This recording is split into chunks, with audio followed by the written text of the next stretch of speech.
I actually, when I was growing up, I didn't even know that there was something. There was something called dance, or there was an option open to me, even remotely connected to dance. And so I began with theater, and I began with very political street theater. And this was like right after the emergency. So this is like 79, 80. And I worked for like 2, 3 years, and I worked with Badal Sarkar too at that point. And he's the one who told me that you have a dancer's body. And that's what kind of started me, made me start dreaming about being a dancer. And I started to kind of look around. And so when I came to Bharatanatyam at the age of 21, I went to Kalakshetra. I was like, I was completely seduced by it. I was seduced by everything that it stood for at that point in the early 1980s. And I was also seduced by Kalakshetra. It was so very beautiful. And I remained seduced, I would say, for a long time. Even though I had misgivings from the very beginning, I remained seduced, and I remained very faithful to it. And then along the way, because my other practice, my parallel practice was yoga, I I continuously kind of felt a conflict between what yoga would give my body and what, and uh, yoga gave me a homecoming right away, whereas dance would not into my body. And I always kind of wondered about that. कि दोनों embodied practices हैं, and why is one so accessible to the body and one is so forced upon the body? So that question kind of lingered in my mind for the longest time. And I did kind of, and then I began to feel dance. I began to feel the tedium of dance, the tedium of dance, or the restrictions of dance, and the restrictions of form, and the idea of correctness. And correctness meant at the level of form, at the level of the cultural identity of the form, and all those things. The idea of authenticity. And so I don't quite know as to when and where I got into the history of dance. Just kind of, and I must say that when I first kind of got into the history of dance, and the idea that the dance might have, it might not be as old and as pristine and as pure and as blemishless as it was proposed to me, I resisted it. I resisted it violently, like really, like it went against the grain of what I believed. But soon I began to reflect upon it, and when I began to study the history of dance, I took it with a pinch of salt. Um, I didn't kind of get into it immediately, but with a pinch of salt. And then many years, like I think it was in the 2000s almost, early 2000s, that I happened to read a book on the history of yoga. And it was a book by Mark Singleton about how yoga has been reconstructed over the last 100 years. And I just sat up. I actually sat up in bed and said, "Oh my God, this is too." I mean, this is. It was like a double whammy. So I couldn't ignore it anymore. I mean, it was now I was seeing a pattern. It wasn't just like a one-off thing. So I began to really see a pattern between how these two embodied practices had been kind of actually cleansed and refabricated and reconstructed, and a new moral code had been imposed upon it. So so I think that's where my suspicion or my misgivings kind of were endorsed. And since then, my relationship with dance has been changing, and happily so. So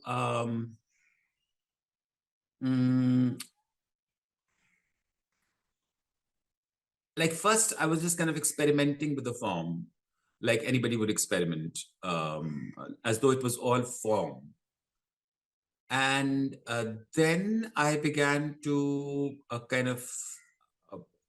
I began to kind of do these practices where I would want to kind of tune into the music and the ethos of the music that I liked so much, particularly the padam, and you all know about it, that my love for the padam. And the kind of imagination that the padam or the idiosyncratic nature of the padams, especially the way they were sung earlier, kind of gave me uh, uh, uh, a license to be idiosyncratic. Um, and um, and I really began to feel that the kind of body out of which such a song comes out, such an imagination comes out, cannot be a tamed body, cannot be a domesticated body. It has to be there has to be something like unfettered about the body, out of which such imagination and such sounds or such music comes out. um, and I began to kind of create that space for myself from there on. I think it was really kind of and I began to reimagine dance for myself as a very spacious space, not concerned with correctness of norm or form, but taking liberty, um, um, yeah, and playing with it. So I think that's where my relationship with dance changed or began to change, and it's been changing since. When I began to tune into the musicality of, say, the padam, for lack of a better word, I began to imagine a spaciousness, even a kind of a luxuriousness, and to me, it was a pondering space. It wasn't a space of knowing. It was a space of pondering, and yeah, and and I realized that they had to be license and repose within that space. Repose was a very, very important. So there's no anxiety. And as I knew dance was totally anxiety ridden. There was the anxiety of form, the anxiety of correctness, the anxiety of the image, the anxiety of, upholding the image. And that image was not just of the dance, it was like upholding the image of India. This is what India is, and this is what Indian dance represents, and this is what it means, and this is what it symbolizes, and this is what the poetry means, and this is not a carnal, it's spiritual, all those things. So, and luckily, I knew that repose and that space firsthand through yoga. It was mine, though I couldn't quite kind of coincide the two, because yoga was so easy. It was ease driven, not ease driven, but ease imbued. So how do I bring ease into my dance, or how do I allow my body? How do I allow my body ease? Um, was, I think, my main concern at that point. And so I think it was, even if I didn't realize it in the beginning or articulate it in the beginning to myself, there was a constant dialogue. There has been a constant dialogue between my yoga body and my dance body, my yoga experience and my dance experience.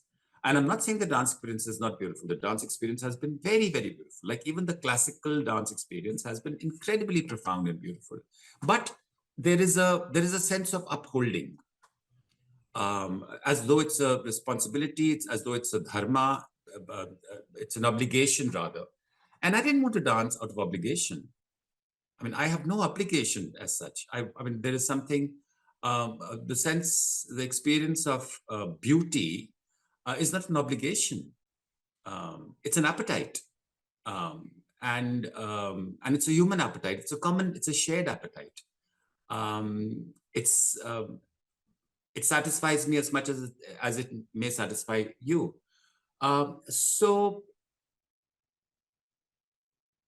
So I think for a few years, so to speak, and this has been a like prolonged few years, I kind of stepped back from dance. I took a kind of a pause. I put dance on pause. I mean, I never was kind of driven to dance. I wasn't one of those ambitious dancers who had to go on stage and perform. So I took a kind of a long hiatus where I kind of just kind of stayed with my body. I would go to the go to my studio, do my yoga practice, began with a movement practice, but kind of stayed um, you see, what happens is that to me, this space out of which this music um, arises, so to speak, um, is an ambience. There's an ambience. And to, I mean, first of all, I have to move and imagine to create that ambience. That is the first step. And then to stay with that ambience and live in that ambience and move out of that ambience and sustain that ambience and have that ambience shade every articulation that you make. And when that, because that ambience is of repose, every articulation is uneager, unanxious. There's a casualness to it. There's an ease to it. So it is not there's no purpose as such. And yet it is deeply purposeful when it comes down to the satisfaction quotient, so to speak. So I don't quite know how somatics happened upon me. I really, truly don't know. Except that I bought time. I allowed myself time. And by just allowing myself time, things began to kind of happen. And of course, it started because I started to honor the prompts of the body, so to speak. I mean, I realized that the body is never, ever quiet. It's always murmuring. And these murmurs, if you begin to listen to them, can be quite compelling. So I began to kind of really detect those murmurs in the body and move upon them. And once you begin to move upon them, they have a laid out network. You know, there's a whole trajectory out there. It's not a random thing. There's a whole like electrical circuit out there. And I guess that's where my somatic practice began. And there was another thing that always kind of, you know, from the very beginning, I had this question that how do you teach Abhinaya? You know, Abhinaya is a very, very important part of Bharatanatyam, and I love Abhinaya. But I could never figure out that how do you teach Abhinaya? How do you like, Abhinaya is not, I mean, imitation is not Abhinaya. I have to allow myself to go somewhere in order to kind of emerge in Abhinaya. So I was completely unconvinced at all the models I had seen of teaching Abhinaya, good, bad, indifferent. I mean, basically, there can be just the teacher can give me a blueprint about, you know, what to follow. But to inhabit Abhinaya it falls upon me, and I mean, now I know it very clearly that more than of course, there is a vocabulary and there are gestures and there are all these things. But more than that, it requires a license. Because Abhinaya is not foreign to the body. All of us do Abhinaya. Like I keep saying that if we have caught ourselves talking to ourselves, we know Abhinaya. We do Abhinaya. Because it's like, it's a conversation we are having in our heads and it is articulated upon our bodies reflexively. But I don't allow myself, like normatively, we don't allow ourselves, we don't give ourselves that license to divulge or make public that very, very private moment of having a conversation with ourselves or having a conversation with not even an imagined other, with an evoked other, with a conjured other, a conjured other who has a power. It is not that we have just imagined it and then started talking with it. The other emerges before the conversation starts. That's when my articulation begins. So this license is something that I have to give myself. And I also realized that the pedagogy that is popular today does not give that license. In fact, it equips you with all the vocabulary, all the methods, but it evokes that license. because it doesn't allow, because it cannot afford to give you freedom, because it's a national project. It has to first of all, fulfill the obligation of the national project. That means I can't have license. I have a brief. And this is to debrief yourself. And debriefing is something, I think, studying the history first, going into the history of dance first, and then going into the philosophy of aesthetics and poetics and yoga and even spirituality and all those things, gave me that license, because because once I began to really understand that the received truths that have come to me through the pedagogy of dance are not sound. And the history of dance is not seamless. The history of dance, once I began to realize that this was a heavily manipulated history, and it has been manipulated not only, through the last, through our national history, so to speak. It has been, the philosophy has been tampered with, so to speak, for centuries. So once I realized that this tampering, what are received truths are tampered, then those received truths lost their weightage, so to speak. And the more those received truths kind of became unsound or fabricated, the more license I received. Because I realized, this is all made up. These are constructs. And these are not only constructs, these are constructs with heavy agendas behind them, and very mean agendas, some of them, and very self-serving agendas, many of them, and very defensive agendas. The national project, it's a very defensive image that we put across as a, this is Bharatanatyam. It's not immoral, it's moral. Don't mistake us. So these are like, we are on the back foot, so to speak. So, I believe that inquiry is, like, if I have to tell people today, I think inquiry is the first thing to gain license.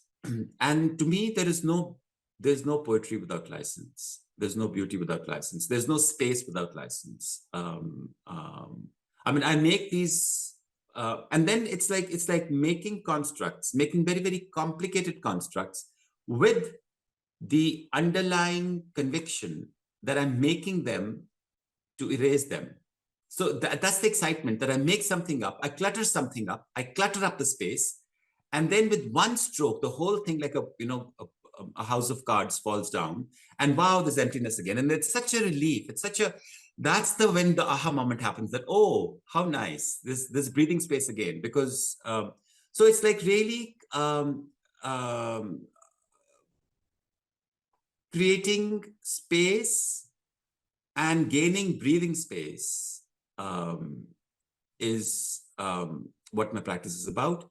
And I also realized one thing, that this repose I was talking about, that I call it, yoga calls it sukh. Sukh is a very important, according to me, an integral component of yoga.